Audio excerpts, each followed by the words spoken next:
የኢትዮጵያ ኦርቶዶክስ ዲያቆንና መምህር ይብላል ያው ደምረው ያው ወንድማችን መጽሐፍ ቅዱስ የማንበብ ልምድ እንደሌለው የሚያሳይ በነገረ ድነት እንዲወያየኝ የውይይት ጥሪ ያቀርብለታል። ነጊኝ ጃላሌ አራር ክርስቶስ ኢሲኒፍ ሀበየቱ እንዱምቲ ኬሰን ኦርዶፍቶኒ ቻናሊ ኦርጂ ታወይዶ ማርቲ ኬሰን አከም ጅርቱ ነጋ ኬሰኒ ኑቲ ነጋ ኬኛ ዋቀየፍ ገለናል አከሚሲኒ ጅርቱ ሚቲ ኤጋ ዱጋ አኩማ በረሜ አራስ ሞ ዋንታ ሃራን ሲኒፍ ከበደ ይዱፍ እንዱምቲ ኬሰን እዩ ቪዲዮ ከና አኩማ አርጊታኒኒ ሼር ጎዳን ሲኒንጀዳ ከስሙስ ሞ ላይክ ጎቹ እንደገቲና ሲኒንጀ ነው በለ ወንኪኛ ኤጋ ወሮኒ ሞመነ ከና ፊ ዮከስሞ ኦርጂ ታወይዶ ሚዲያ ከና ወሮኒ ሰብስክራይብ ጎኔ ሰብስክራይብ ጎዳን ሲኒንጀዳ ማቲ ወን ዋቀዮ ሚ የሮዲዮቲ kuma kudhaneef galuuf yaayaannu ammas baay'ee kuma shan galuuf jirra waaqayyoon nu gargaaruuti hundumti keessan sheer godhaa viidiyoo keenya akkuma argitanii jechuudha obboleewwan keenya nus immoo deeggarsa keessan kana ilaallee waan haaraa qabannee dhufna akkasuma sagantaa haaraa qopheeffannee sagantaa ayyaanaan faawul qabatu bifa afuurawaatiin sagantaa bareedaa qabannee dhufna jechuudha kanaaf hundumti keessan iyyuu jajjabina keessan barbaachisa gaatiiteef hundumti keessan warroonni viidiyoo kan ilaaltan sheer koppii linkii laayik gochuu hin dagatinaa isiniin jenna.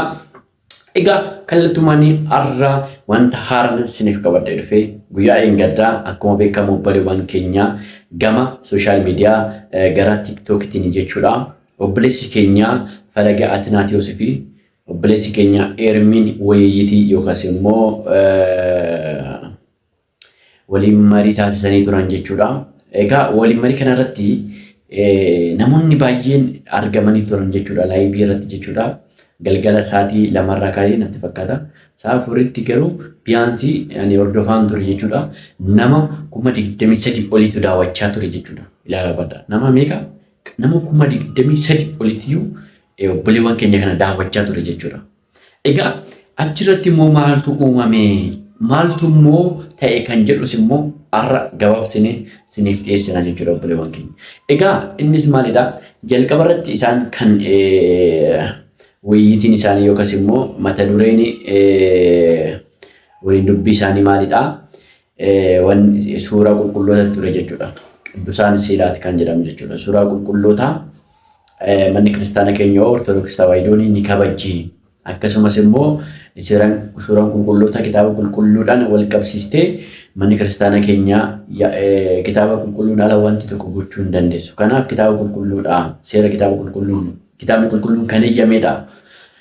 Jedheeti obboleessi keenya Falaga Atinaatiyos obboleessi keenya Ermii kan jedhamu yoo beektan ta'e waa'ee amantaa Ortodoksii sirriittiin kan arrabsaa ture. Akkasumas immoo warra Pirotestaantii yookaas immoo warra Pentee kanaaf kan dhaabbatu paasteris jedhama. Ermii jechuun qalamee jedhama gama tokkoon gara sooshaal miidiyaa gara tiktookitiin jechuudha. Inna maaltu ta'ee jechuu dandeessan obboleewwan keenya? Wanti ta'e maalidha? Isaan jalqaba kan dhiyeessee fi wayyitiin kun akka taasifamu kan taasise obboleessa keenya Falageedha jechuudha. Falaga Atinaatiyos obboleessa keenya mana Yoonii Maanyaa Falaqaniiti. Maal jedheeni wayyitii guyyaa akkana sa'aatii akkanaatti waa'ee suura qulqulloota irratti kuni kan taasifame egaa sababbii maaliitiif jechuu dandeessan. Sababbiin waa'ee suura qulqulloota kanarratti taasifamee fi inni jalqaba waa'ee obboleettiin teenya suuraa haadha keenya qulqulleettiin baruu Maariyaam isheen yeroo kuttu sana akkasumas immoo waa'ee suuraa haadha keenya qulqulleettiin baruu Maariyaamiin wal qabatee gaaffii waa'ee baay'ee waan kaaniif sababuma kanaaf obboleessi keenya kun gaaffii kana dhiyeesseef jechuudha. Falagaan jechuudha. Falagaan erga dhiyeesseefiin boodatti warroonni Ermii fi Yooniidha. Yooniin guyyaa biraa jedhame kaza Falagee fi Ermiin walii galanii guyyaa qabatanii guyyaa eeggadda taasifame jechuudha. Wayyitiin kun mana eenyutti taasifame yoo jettan immoo teedii hawaasatti jechuudha. Teedii hawaasa nama jedhamutti mana sanatti kan taasifamedha. Garuu wanti nama dinqu achirratti dhugaan siniin jedha. Malamaltummaa baay'eetu hojjetame jechuudha. Yoon siniin jedhu yoo argitan ta'e yoon argine immoo maaltu ture waa'ee Falageen gaaffiin gaafata akkasumas Ermiin gaaffiin gaafata gaaffii isaaniitiif deebii olii deebisu turan.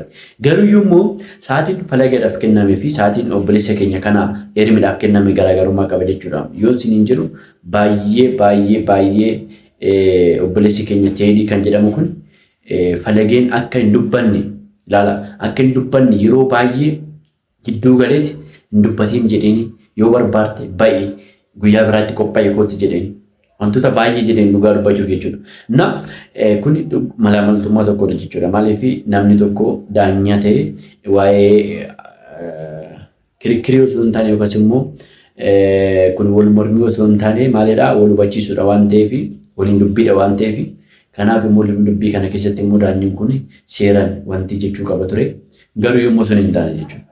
Sana kanatti aansee gaaffiiwwan falageen gaafatuu fi deebii gaan deebisamaan tuuf dhugaas ni jira. Falageen immoo yeroo sanaa yeroo teediin baay'ee jidduutti galee adda buutu baay'ee aare ture. Emoshiniidhaan jechuudha. Emoshiniidhaan baay'ee aara ture jechuudha. Yeroo baay'ee aaru kanattis immoo wantoota baay'ee taasifamaa ture jechuudha. Na warroonni amantaa ortodoksii baay'een immoo falageedhaan maaliif akkas guute jedhanii turan. Garuu immoo wanti guddaa wanti hubachuu qabdan isinii manni amantaa keenya ortodoksii tawaayidoon nama tokko irratti kan hundooftedha miti. Yookaas immoo namni tokko qofti kan hundeessee miti jechuudha. Yookaan yaada nama tokkootiin miti. Barsiifamni mana kiristaanaa keenya of dandeessee deebii kan qabdu mana kiristaanaa keenya malee nama dhuunfaa miti jechuudha. Namni dogongoruu danda'a. Namni hundi beeka miti jechuudha. Beekaan eenyudha? Waaqayyo qofaadha jechuudha. Namni dhaloota isaatiin ni hubata, ni barata. Waan barate sana immoo hubatee nama hubachisuuf yaada. Malee namni gonka uqatiidhaan yookaas immoo beekumsaan guutuudha jechuun hin dandeenyu jechuudha. Isin galee kanaaf falageenis dogongoruu danda'a yoo dogongores ta'e garuu manni kiristaanaa keenya akkas taate balaa falageetiin jedhame haasa'amuu qabu jechuudha. Wanti hubachuu qabdan. Na warri Prootestaantii kun baay'een isaanii duulli isaanii eenyudha? Amantaa ortodoksii kanarratti. Maaliif yoo amantaan ortodoksii kun hin jiraanne isaan jiraachuu hin danda'an gadi ta'eef isaan amantaa keenya kana keessaa taasifataniitidha kan hojjetan jarri. Innaa sababii kanaafidha jechuudha obboleessi keenya kun guyyaa hin gaddaa waliin muffachiisni taa'ame jechuudha. Obboleessa keenya Eermii fi obboleessa keenya Falagaa Atinaatiyos jidduutti wal mormii guddaatu taasifame jechuudha. Garuu namoonni baay'een nama 23 ol gaajjalaala kan laayivii irra taa'ee kan daawwachaa ture. Laayivii irra taa'anii yaa daawwatanii malee wanti isin dhugaa waaqan isiniin jedha. Namoonni kun wanta irraa baratan hin qaban. Miknaatum yoo argitan ta'e baay'ee maalidha jarri lamaanuu wal mormu jechuudha. Wal mormii guddaa keessa galan jarri lamaanuu jechuudha. Baay'ee wal mormaa turan jechuudha. Laalaa hubaddaa. Baay'ee wal mormaa waan turanii fi wanti baratamu jiru. Wal mormiira wanti baratamu jiru. Waaqayyoos immoo wal mormii hin barbaachisu jechuudha. Qulqulluudhaan wal mormii osoo hin taane wal hubachiisu. Yoo wal dhaga'anii wal hubachiisan namni irraa barata. Namni dhaga'u sun nama baay'eetu ture dhugaas ni jedha. Namni beekamaa namni beekumsa isaanii ol ta'e hundi baay'eetu ture kan dhaggeeffachaa ture. Sababii kanaafinis immoo obboleessi keenya Liidata Qaalii yookaas immoo Goddanyaan Falagee jechuudha. Obboleessa keenya Eermii kanaaf ammas wayyiitii lammaffaa yoo isin hin jedhu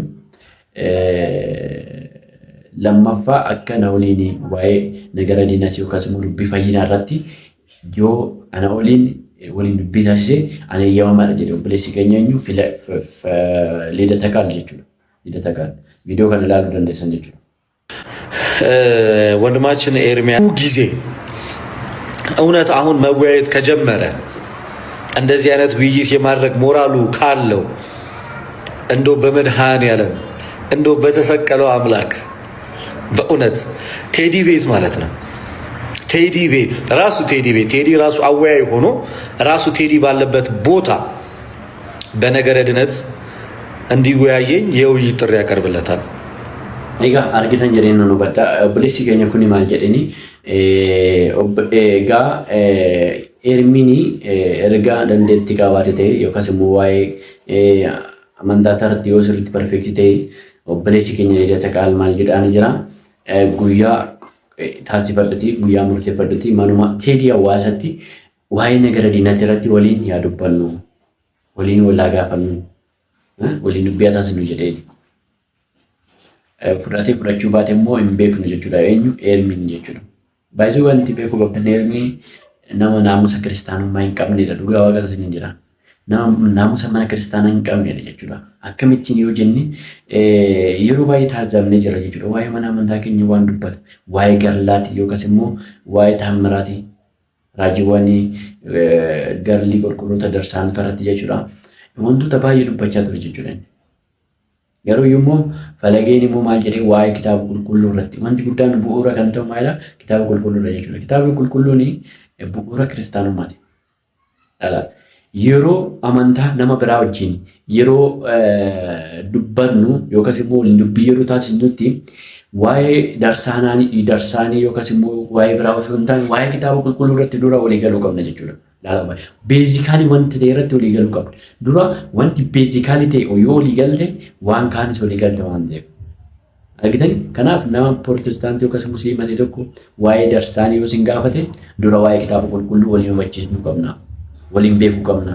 Kitaabni qulqulluun maal jedha jennee waa'ee kitaaba qulqulluu qofa dura hubanne yoo sana booda kitaabni qulqulluun akka mana kiristaana keenya barsiisutti yoo fudhatte waa'ee darsaanas hin barsiisa jettaan nama sana.